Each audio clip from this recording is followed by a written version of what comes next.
মালদ্বীপে কি করছেন শাকিবের নায়িকা? শাকিব খানের প্রথম প্যান ইন্ডিয়ান চলচ্চিত্র দার্দ বা দরদ। ইতিমধ্যে এই ছবিটি ভারত ও বাংলাদেশের বিভিন্ন স্থানে শুটিং সম্পন্ন হয়েছে। মুক্তির অপেক্ষায় রয়েছে এই ছবিটি। এতে শাকিব খানের সঙ্গে স্ক্রিন শেয়ার করেছেন বলিউড অভিনেত্রী সোনাল চৌহান। ছবিটি ইতিমধ্যে মুক্তির প্রক্রিয়া শুরু করেছেন নির্মাতা অনন্য মামুন। ইতিমধ্যে অনন্য মামুন জানাচ্ছেন, ভয় দেখাতে না, আমরা ভালোবাসা দিয়ে নতুন ইতিহাস সৃষ্টি করব। সেটা সিনেমার বিরতিতে দরদ আছে। গতকাল ভারতের এসকে মুভিজ নিয়ে এই ছবির একটি প্রমোশনাল পোস্ট শেয়ার করা হয়েছে।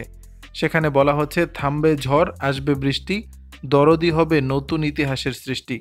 যখন দরদ মুক্তি নিয়ে কথা চলছে, তখনই শাকিব খানের নায়িকা সোনাল চৌহানকে দেখা গেল মালদ্বীপে।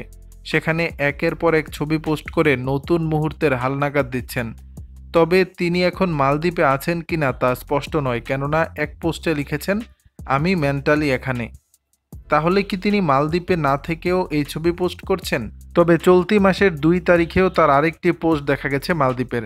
তাই অনুমান করা হচ্ছে এই মাসেই হয়তো তিনি মালদ্বীপে গিয়েছিলেন। তবে যেটাই ঘটুক, সোনাল এখন ফুরফুরে মেজাজে রয়েছেন, আনন্দময় সময় কাটাচ্ছেন। বাংলাদেশ ভারতের যৌথ উদ্যোগে নির্মিত প্রথম প্যান ইন্ডিয়ান সিনেমা দরদ।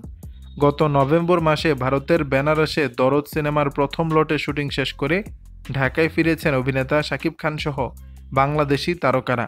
বর্তমানে শুটিং শেষ, তাই তো নিজের মতো করে সময় কাটাচ্ছেন সোনাল চৌহান। দর্শক, বিষয়টি নিয়ে আপনাদের মতামত জানাবেন নিচের কমেন্ট বক্সে।